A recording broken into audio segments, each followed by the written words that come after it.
Hey folks, Jack Wilkie here. I've got something a little different for you this time. It's actually a rerun from about a year and a half ago that I did with Marco Arroyo on his YouTube channel In Between Sundays, but suddenly it's become very relevant again. In fact, he and I were both talking about how this is something, the territory we covered in this discussion is all around us right now. And so it's about the churches of Christ, a certain cancel culture of not allowing disagreement, of basically people taking sides and siding with institutions and preaching schools, and maybe if there's a Church of Christ deep state, going back to a post that Dr. Brad Harrop made.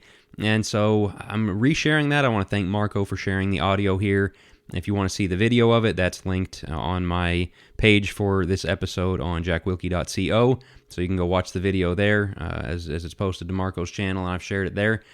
But yeah, that's what I've got. I've been teasing for a while a reaction video to Dave Ramsey on submission, headship. I want to get back on that topic. I've gotten away from it the last couple weeks with the debate last week and getting sick, but we're going to get to that here. Looking forward to it on Monday or Tuesday. But for the weekend, I've got this listen for you here with me and Marco Arroyo on the Church of Christ and cancel culture. Is there a problem that is hurting many churches of Christ and our ability to grow culturally and to evangelize culturally? Let's talk about it. I recently saw a post by Brad Harrop that I want to talk to Jack Wilkie about. He's like a correspondent on In Between Sundays, my cultural Church of Christ correspondent, Jack Wilkie. And so today we're going to talk about that. If you would, check the links in the description for Jack. He's at Focus Press. He does amazing work there. The Think Deeper podcast. And check out everything Focus Press does. I love Focus Press a whole lot. Also, he has a Substack called Church Reset, and he has a couple books out as well. If you would consider liking the video, subscribing to the channel, consider supporting on Patreon. That link is in the description below as well. It's the best way you can support and help for more conversations like this, which need to happen, help for them to happen. And I plan to do some things in the future, host like debates, disagreements between people here on my podcast. And if you support, it helps make that stuff easier logistically by a lot. So please consider supporting. I love you all so much. Let's get into the conversation. So I saw a post done by Brad Harrop, who is a Focus Press as well. And I'm about to read the post, and then we'll talk about it and unpack it. Is it possible we have a quote-unquote deep state in the church nationwide? And we're talking about Churches of Christ in our context. Is it possible there is a handful of men who would like to control things like how we view the Holy Spirit, preaching schools, and what is considered acceptable worship? Is it possible they have convinced thousands of Christians that theirs is the only acceptable interpretation of the Bible, and anyone who views things a little differently is wrong, and maybe even a heretic? Is it possible that the masses have accepted their sermons and writings without actually studying the scriptures on their own? Is it possible they try to control who rises in popularity, who is assigned keynote lectures, or who is invited to lectureships versus who is to be shunned? Is it possible they are actually harming the spiritual growth of the church and reducing individual Bible study? I'm just curious, is it possible? When I saw that post, my initial reaction was, as the kids say, to smash the like button. I just Right. smashed the like button so fast. And then I saw Jack Wilkie also liked it. And so I thought, well, perfect. Then I want to ask him questions about this. If you had to like summarize a little bit, what was your impression of the post? And I wonder if it was different than mine in some ways, but how did you kind of take it when you first read that? I feel like if you've seen it, you can't unsee it, and a lot of us have seen it. And some people, it might be news to some people, but just to realize the behind-the-scenes politicking that goes on, the blacklisting kind of stuff, and again, like that, there's a one interpretation, no room for disagreement kind of thing. And I think I've seen people who are kind of in that world all of a sudden cross the wrong person and lose all of their friends and stuff like that.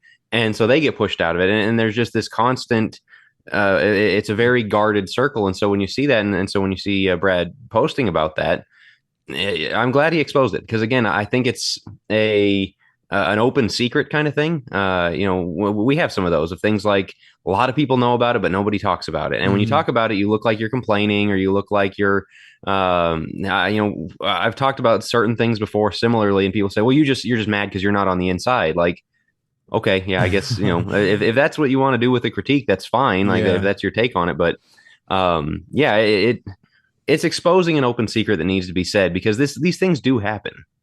Yeah, and I know, and I think that any preacher who watches this, and by the way, I feel like, of all the videos I've done, and I do right now, I do 3 a week. There was a time where I was doing 5 a week. I feel like this is possibly the one to get me in the most trouble, and it's kind of funny because I was thinking about that, and I've been like mulling over talking to you about doing this video with you for a little bit, and I was thinking, yeah, this will probably be the one that gets me in trouble. But at the same time, it's like, well, maybe that's why I should do the video because this is like a Right. real problem. I don't understand at all how like, and this is a real thing. There are many preachers that I know who live in fear about, other people hearing their sermons and Yeah. finding ammunition against them and stuff like that. I know, and I know you do for sure. And I don't even know if we know any of the same people in this area.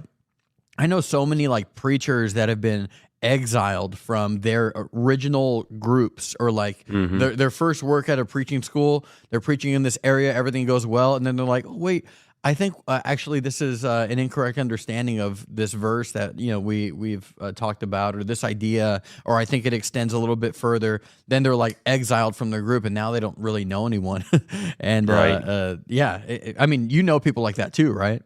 Oh, for sure. And there's a degree to which I say like that's natural, that's going to happen, and Hmm. it probably should happen. Like that there should be boundaries. There should be kind of a not like a cabal of a few shadow puppet shadow leaders pulling all the strings who say these things, but people who are respected voices who when a guy goes too far astray, and there are people that you and I would look at and be like, you know what, we don't need to ruin their life and try and shun them and things like that, but we do need to set them aside and say, yeah, you're off the rails here, brother, Hmm. brother. And so like that needs to happen, but the shadow pressuring, the gossip circles, the things like that, that's not the way to do it. What is lacking in this is transparency. You're always going to have leadership. You're always going to have voices that kind of rise above the rest, and that's fine. I think that's human nature. But the lack of transparency and the kind of you can be you see this in the political realm where they talk about unpersoning someone, where they take away their social media, they take away their bank account. Church leaders can't do that, but they can effectively do that with all somebody's relationships Yeah, and their preaching career and everything like that. yeah. It's a weird balance because, and this is something we talk about all the time. Churches of Christ are meant to be autonomous, right? We're supposed to be all autonomous churches, but at the Right. same time, we all have such quick access to each other now more than ever, it's just everyone's nose is in everyone else's business all the time, and it's almost like, yeah, we might be autonomous, but if I don't watch over you, then how could I ever know that you're going to heaven? It's like, Right. man, I used to really sympathize with that kind of a mindset. That's like, well, you really got to be sure. So then, therefore, you should, what is it, like violate autonomy a little bit, that concept of it, so that you can Right. make sure that everyone else is going to heaven, as if that's your job necessarily for every other congregation that you don't worship with and serve with and know personally and directly. There's Right. just a lot of, and again, and I appreciate what you said, that like there's a lot of people that might try to boil this down into being like a hater of preachers who have a lot of recognition and stuff like that. And I love like basically all of those preachers personally in terms of the preaching that they do and stuff like that. But it's not like, oh, this is just because you're not the well-known guy, you want to, because there are people who want to get well-known based off of like Right. bashing well-known people. But you see, that's just a bad criticism for many reasons. But one of them is that, there's a lot of us that like, I never would have spoken negatively about anyone unless they had stuck their noses in my life Right. and Right. told me that I'm not a Christian because of something. I mean, if someone's wondering what what a good example is, I wanted to bring up this example, this great controversy fiasco that I witnessed from afar. I was not in the situation, but I think you were kind of in the situation, Jack. There is Little bit. A little yeah. bit. What was it, like 2 years ago now? Yeah, right. Year and a half. Yeah, last summer. Yeah, a year and a half, 2 years ago, there was like all of a sudden, I hadn't even seen the original podcast that you guys did, but my timeline on Facebook was just on fire with people talking about Jack and Focus Press over a video that was done about your view of alcohol. And I apparently I didn't know that you were like a real big alcoholic or anything until the way I read those posts. I didn't know that either, and I found it out about myself. Yeah. Yeah, I did. And so basically, why don't you tell the story? I don't want to tell the story. Basically, what the No. rundown of what happened. Yeah, I mean, we put out an episode strongly against This is water, by the alcohol, way. and This is water. there you go, liquid death there. Strongly just saying, like, look, here's all these Bible verses again about why it's unwise, and obviously drunkenness is a sin and all that. But when you get into the one drop drunk thing, and there's room for disagreement on this, and and so yeah, and kind of very much telling people not to do it, but hey, we've got to honor the text and do. I mean, the episode's still up. People can go back and listen to it if they want, of Think Deeper podcast. And this is something that so many Christians disagree on. Like there's you just I'm okay with people disagreeing with me. It's one of those. I mean, Romans 14 literally names this as one of the things about which we should be able to disagree. And man, like I posted about this the other day. Brad, who I worked with, you mentioned, still regularly every couple of months has somebody call him up and say, brother, I appreciate you and the work you do, but somebody got a hold of us and let us know about this podcast. And they said we probably shouldn't have you on. And he wasn't even on the episode. He just said he agreed with what we had to say. And this is your deep state kind of thing, is like the gossip chain goes around. People who don't even know about it, never heard the episode, didn't know anything are pressured by other people, say you can't have that guy on because he disagrees with me on such and such. Like, and again, I really do think there is a degree to which something like that should happen. If it came out that, hey, these guys are saying that they're okay with gay marriage, yeah, you probably should not invite us to speak at your church. But everything becomes a first level issue. Everything becomes a dividing issue, things like that. And here you are. And so the fallout from that I never expected it would be like this. But this is the system at work, I guess.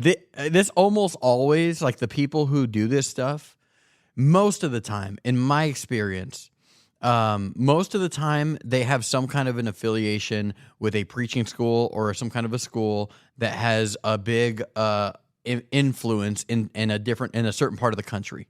Right. Like, most of the time, these are people that either work directly in the preaching schools or university, whatever. Mainly it's the preaching schools, at least from my perspective. Right, in the circles we're in, for sure. Yeah, exactly. And these are preaching schools that in their area, like a lot of the churches, I know that this culture exists. I've seen it myself. A lot of the churches, they take their cues from the leaders of the preaching school. Right. Who the leaders of the preaching school say are in, and the ones that they say are out, are out. And so it's so clear. I've seen this happen. I didn't always notice it was such an issue, but I mean, like, there is so much of what individual congregations will determine as good or evil that is just dependent upon the ire or the fury that one preacher feels towards another preacher over a certain issue, like the alcohol thing. And I mean, what is that? Like, why do you think that happens? Yeah. How is it that sometimes it seems like the people who work for schools can have such a hold on the what other congregations do, what wider brethren do, and now it's social media. Like, they can just post something like, "Hey, everyone, get rid of Focus Press," and then now a lot of people are, or some people are, at least, are going to want to do that. Like, what is that? How does that happen? I think it's just human nature. Everyone's kind of looking to somebody for a cue. Everybody's, and certain people have more influence than others. And so when they say, hey, this is, I mean, you just see this, as I say, human nature, like fashion. All of a sudden, these type of pants are in fashion and these ones are out and things like that. Certain people are just trendsetters and things like that. In the church, the people who have credibility, who have respect and have kind of been established for a while, they have that, and they are incentivized sometimes to really make small things into big things because that gets them more credibility. And I'm not saying that I don't think anybody goes at home at night and is like, you know what, the way I can get more credibility is by blasting this other guy. It doesn't work that way. It's just, hey, I've got to take a stand here. I've got to show everybody I'm the guy who's defending the truth and things like that. And so they'll come riding into battle on something like this that, honestly, it is so there's such a broad spectrum of opinion on an issue like this, and there are a number of issues like this. The other thing about it is if we got everybody on the record, if this were the kind of thing where every preacher kind of had to file, here's my belief on this, that, or the other thing, I think they would be shocked at how many of their friends they would just have to disfellowship from their position. Mm-hmm. And they might say, well, I'm willing to do it. That's the cost of the truth. And think, okay, but I think this, everybody agrees with me or everybody's against me kind of like, I don't know. Sometimes the internet really makes this worse, but you look back on the debate books and stuff like that. We've been doing this for forever. So it's not Yeah. anything new. It's just some people really want to make everything an issue on which the your credentials can be established, I guess. Yeah, and I think part of what I want people to understand is like a big reason why this is a problem is it can be so completely inconsistent, and often it is. Like in when I was first being trained to be a preacher, I would hear people extol the virtues of Gus Nichols and Foy Wallace, and people like that. But it's like those guys had. And one of my a preacher friend, does he want me to say it? I'll say it. Jake Heisel was talking to me about this, that like they had problematic views on MDR, on marriage, divorce, remarriage, at least from where I'm at. Very problematic stuff. It's stuff that like if you or me today were to say like this is exactly my view on MDR, it'd probably be worse than the alcohol, the whole thing that Right. happened with you. And yet, like, people extol the virtues of them, and oftentimes this happens too. Like, there is, it's changing a little bit, but like with Holy Spirit stuff, like what Brad mentioned in the post, it's just sometimes it is so inconsistent. I've seen like the same people who are like, Roy Deaver and Gus Nichols debated on this stuff, and they were still brothers. But then it's like if they see someone today talk about that stuff, they treat them a little bit differently. I've seen it by the same people be so incredibly inconsistent. Like there are like preaching schools that will honor these people like Gus Nichols or Foy Wallace, that like if you or me said something like that, they not only would they never even remotely consider honoring us, they'd probably never let us into the door. Right. It's so right. weird. Well, Jesus had something to say about that. If you honor the prophets and their monuments and you build monuments to them and all that, but your fathers are the ones who killed the prophets, and you're kind of the same people that you're going to kill Jesus when you've got to. And I'm not calling me and you prophets, but like that sense of the people who will tell you the truth in your generation don't want to hear it. But you can look backwards and be like, man, that guy was spot on. Well, yeah, it's a lot easier to do with somebody who's not around and somebody who there's not maybe some of that brotherhood competition or whatever it may be. That's just the nature of it. Of like, wow, it's really easy to look back on those guys, like what they were doing in Jesus's day. Boy, Isaiah and Jeremiah and Jesus saying, hey, if they were here now, you'd have a problem with them. And yet you can look back and because they're not, you can say they're great. Well, because they're stepping on your toes, that's where they cross the line. Yeah, about the institution, kind of an idea with schools and the influence that they have. A lot of the influence is so good, it's so important. And like I mentioned to you, I work for a preaching school, and I love it. I love the preaching school. I love Brown Trail so much. But like I have seen over the years, I remember one of my first jobs after I graduated from school. There was a church that was asking me questions, and they said, what is the Brown Trail doctrine on this? Like, what is the Brown Trail doctrine on this? And they were asking like with intent to be like, we need to make sure we line up in the right direction here.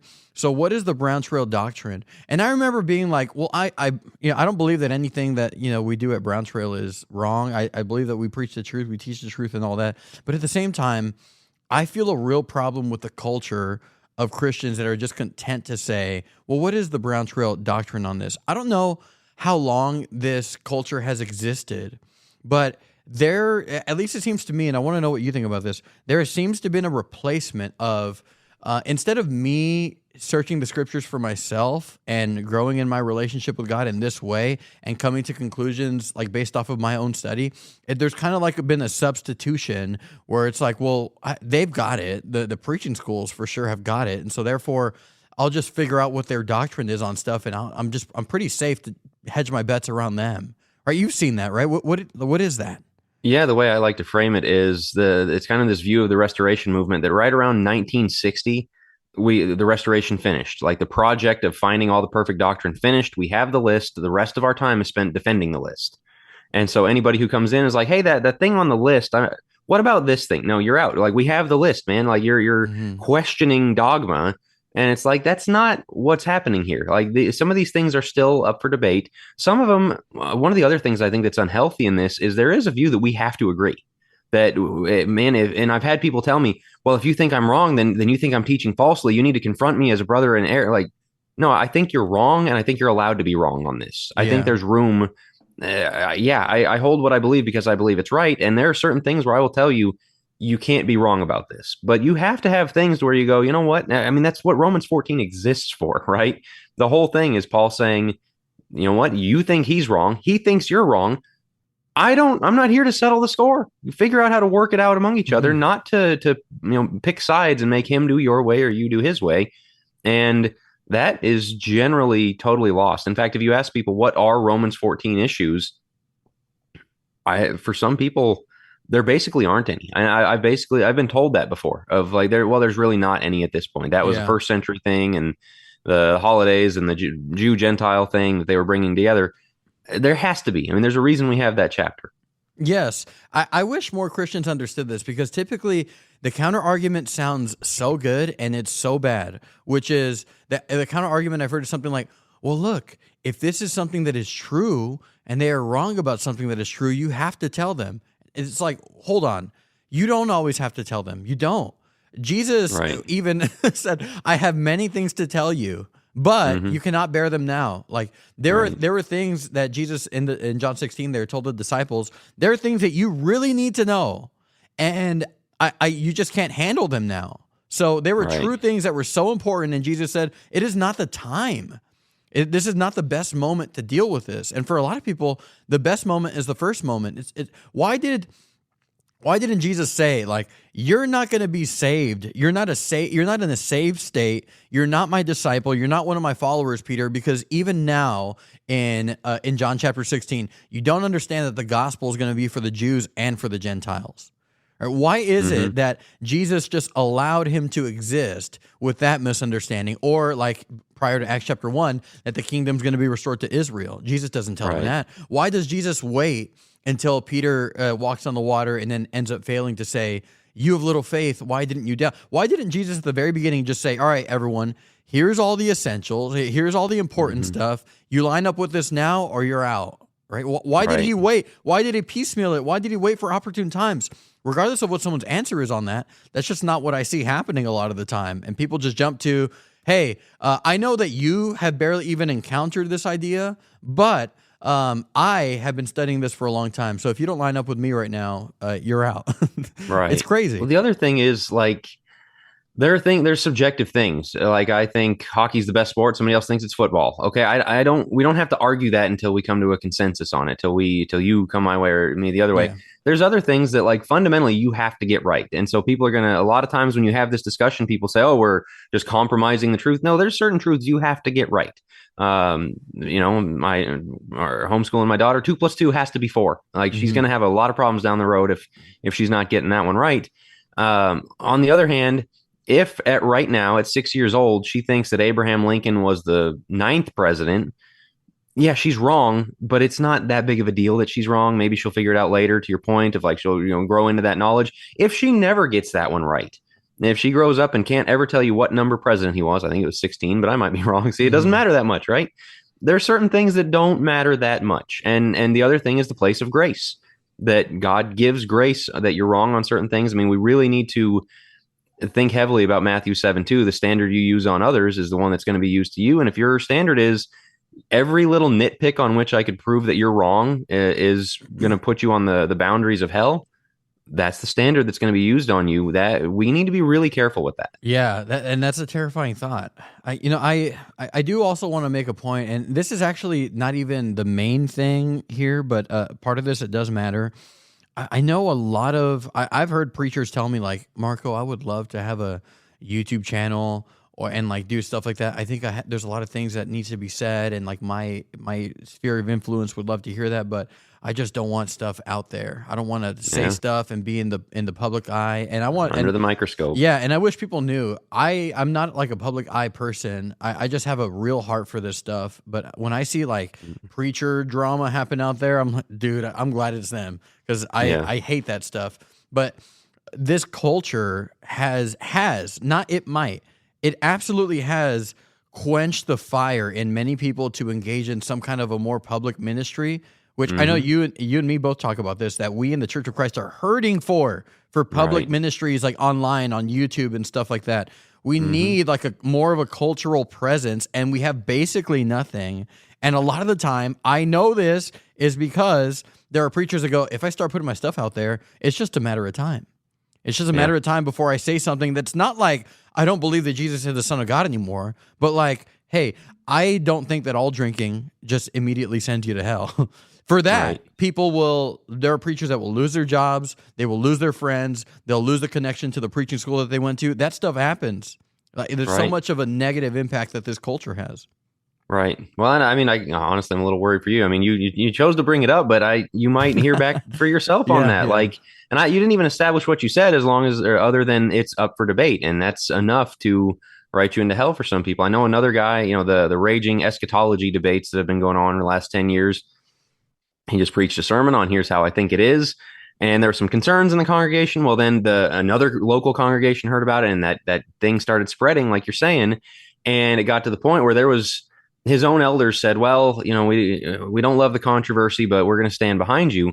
And enough pressure came from the other churches in the area that they came back and said, actually, we changed our minds. We're going to have to let you go. I mean, a preacher with a young family and he's out of a job now, and his entire circle of, we talked about earlier, the relationships and all that just crumbled.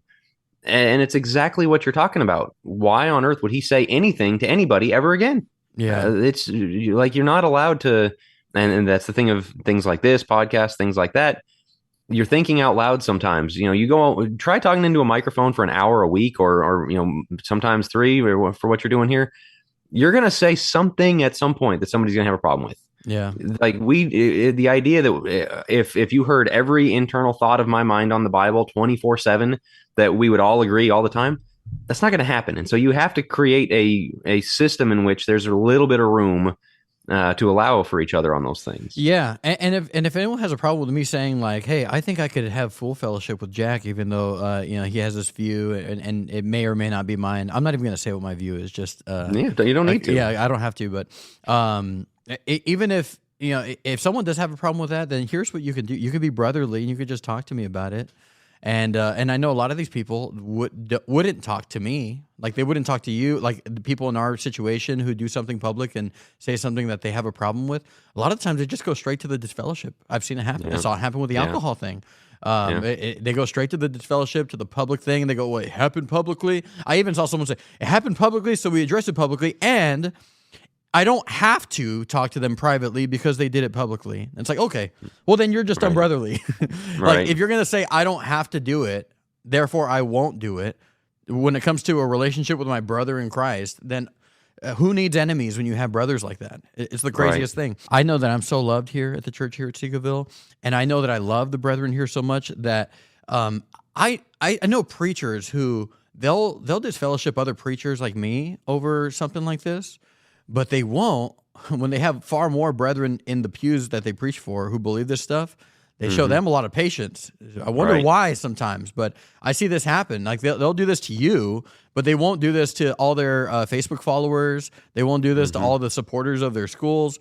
They won't do this to everyone who's a member in their pews. Even they show they show a lot more grace and patience than they would for other people online, which again puzzles me. Do you know what that is?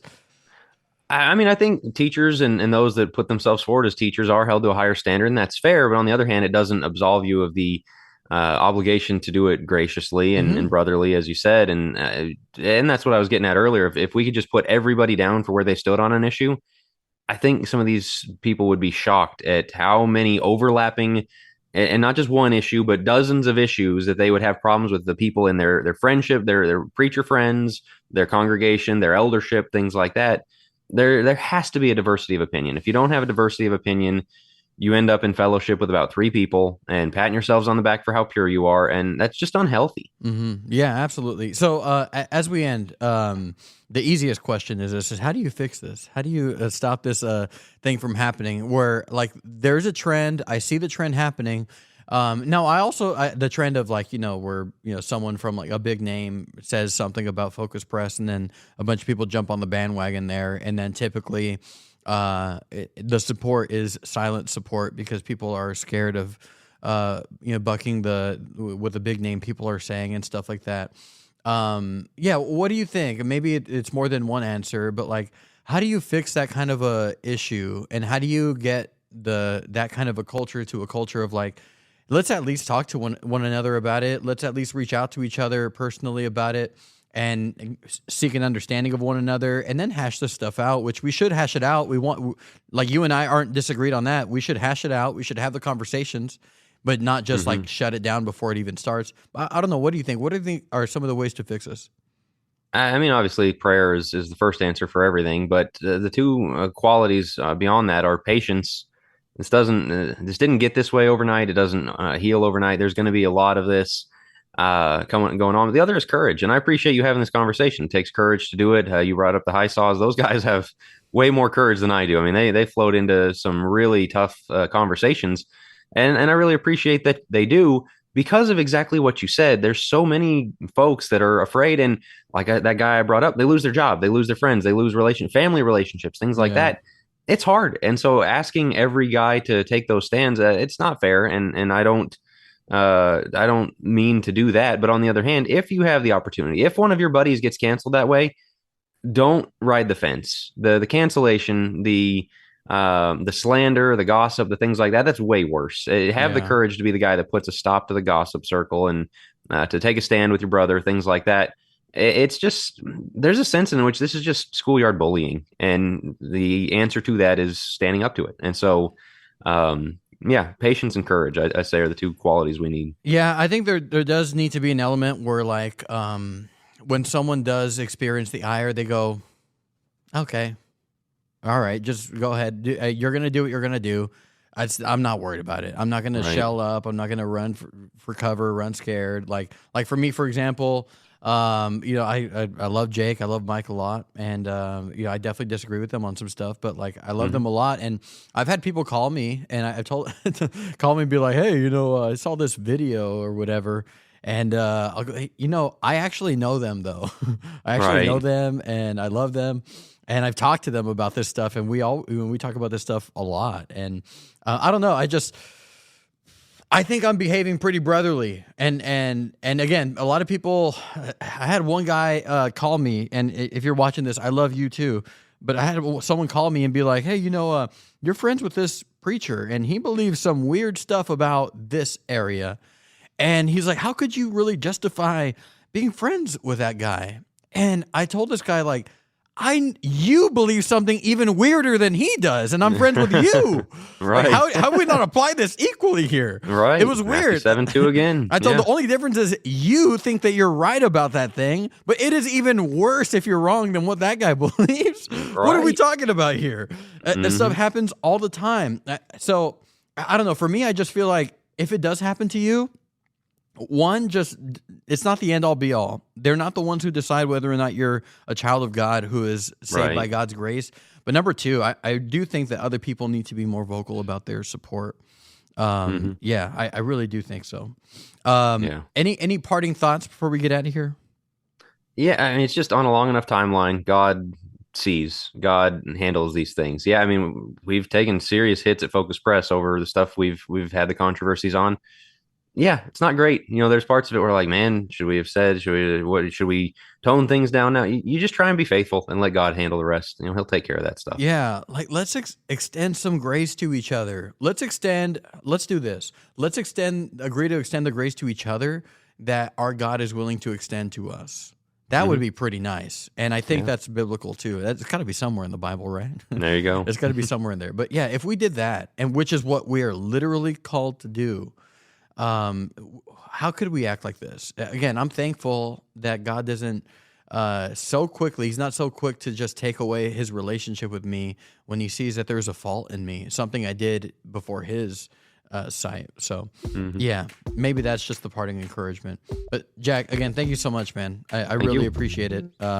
You're my favorite person to talk to about this stuff. Thanks for having me on again, man. Yeah, of course. Focus Press, Church Reset Substack. He got what, 2 or 3 books out now?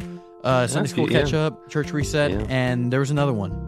Brad and I did Transform Faith together. Okay, man, that's one thing about.